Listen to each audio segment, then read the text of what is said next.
Hea I ki te manatū hauara o Aotearoa. Koe nei te wā e matua tahuri atu ai ngā whānau ki te whakamarumaru I a rātou anō I te mate rewharewa poaka. I haere atu a Hinerangi Goodman ki te whare hauara o Korowai Aroha I Rotorua, kia ki te ake ai mēnā kua tīmata rānei te whakamahia o ngā rongoa mō taua mate.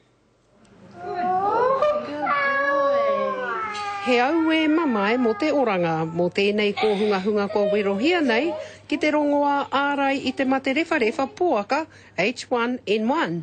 Hei haumari hoki I aia me tōna oranga.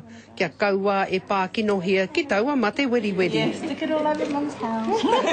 This year, there's a lot more information. All the staff have been pre-trained. There's in the normal flu virus, there's now a component of H1N1 cover. When we see mums bring their little ones in for the vaccinations and we see smaller ones with them, we'll tell them then, we'll offer it to them, and it's been really positive. Ko te matapai a te manatū hauora, a hakua kāre taua mate I tino eke ki ngā taumata kino I te rātu tau. Rā me tūmatara ke I tēnei tau. Extended it from 6 months to their 5th birthday. Yeah, so it's the real little ones now. And then people with the ongoing health problems, you know, especially those that are overweight too, and the pregnant mums. Ko te whakahau anō I nā kua tae mai taua wā o te tau.